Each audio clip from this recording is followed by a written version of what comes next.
अदिति के पुत्र, वो भी बड़े सुंदर। काय पे बैठते हैं? कौवे पर।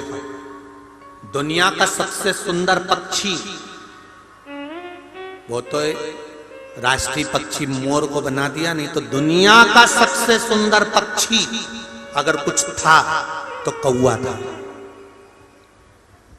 दुनिया का सबसे सुंदर पक्षी, एकदम सफेद। बगुले और हंस भी उसको देखकर जलते थे, इतना सुंदर था कौवा।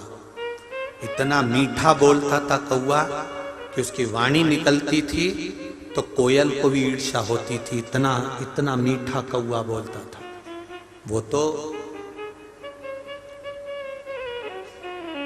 एक बार ब्रह्मा जी ने यज्ञ करा, गया जी,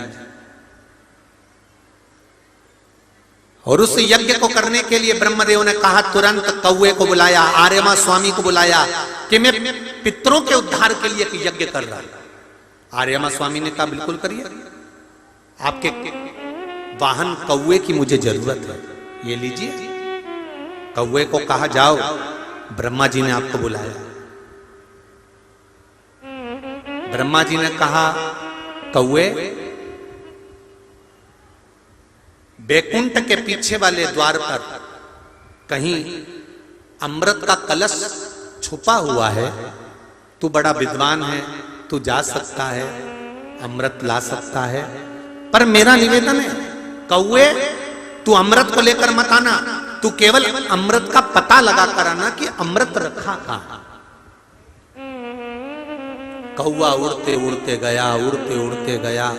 कई दिन कौवे को अमृत ढूंढते ढूंढते हो गए, पर अमृत नहीं मिला। कौवा थक गया। ब्रह्मा जी ने कहा था, जब तक अमृत ना मिले तब तक लौट कर मत आना। कौवा थक गया। आर्यमा स्वामी से पूछा, स्वामी आप मेरे सेठ हैं, आप स्वामी हैं, आप बताओ अमृत कहां रखा है। आर्यमा स्वामी ने कहा, मुझे मालूम होता तो मैं अमृत तुझे पहले बता देता। कौवे से कहा, तुम ढूंढो। कौवा एकदम सफेद, मीठी वाणी बोलने वाला, उड़ते उड़ते उड़ते उड़ते सारे लोकों में घूम कर आ गया।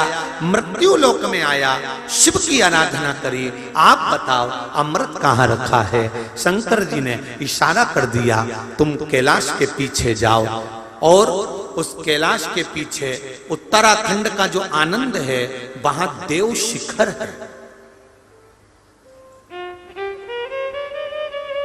कभी आप नेट पे सर्च करना, मोबाइल पर निकालना, उत्तराखंड की भूमि पर देव शिखर नाम आता है, देव शिखर, जहां पर अमृत का कलश रखा हुआ था।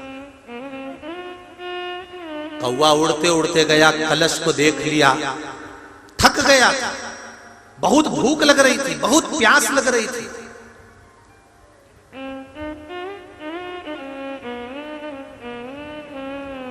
कौवे ने उस अमृत के कलश को देखा और उसमें से थोड़ा सा अमृत मुख में चोंच में रख लिया।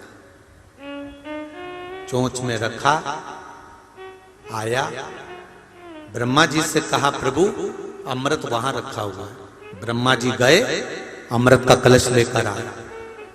जैसे ही अमृत के कलश में से अमृत निकालकर ब्रह्मा जी गयासुर की छाती पर मलने लगे यज्ञ करने के लिए। इतनी देर में कौवे ने कह दिया, ये अमृत को तो मैंने झूठा कर दिया। ब्रह्मा जी को क्रोध आ गया। क्रोध आते से ही ब्रह्मदेव ने कहा, रे कौवे, तेरी बुद्धि काली है, जा मैं तुझे श्राप देता हूं कि तेरा स्वरूप गोरे से काला हो जाए, और तूने अमृत को झूठा करा है, इसलिए मैं श्राप देता हूं कि तेरी वाणी कर्कश हो जाए, तेरी वाणी बेकार हो जाए। दुनिया का सबसे सुंदर पक्षी था कौवा, दुनिया का सबसे मीठा बोलने वाला पक्षी था कौवा, जिस पर पितरों के देवता आर्यमा बैठते थे, और पितरों के देव आर्यमा बैठकर अपने अपने पूर्वजों को उनके द्वार तक 16 श्राद्ध में पहुंचाते थे। 16 श्राद्ध।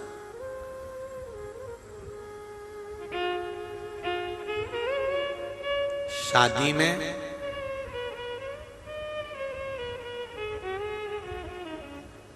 जब मंडप बनता है, आम के पत्ते, जामुन के पत्ते, बांस लगाकर जब मंडप बनाया जाता है, उस मंडप में जो मानक खंभ लगता है, उस मानक खंभ के अंदर जो चिड़िया लगती है, दुनिया के लोगों को लगता है कि वो चिड़िया लगी है, पर उस मानक खंभ के अंदर हमारे पूर्वज जिस कौवे पर बैठकर आर्यमा स्वामी के साथ आते थे, उस आर्यमा स्वामी का प्रतीक है वो मानक खंभ। इसलिए आज भी विवाह में मंडप होता है तो सबसे पहले पूर्वजों के नाम की ही वहां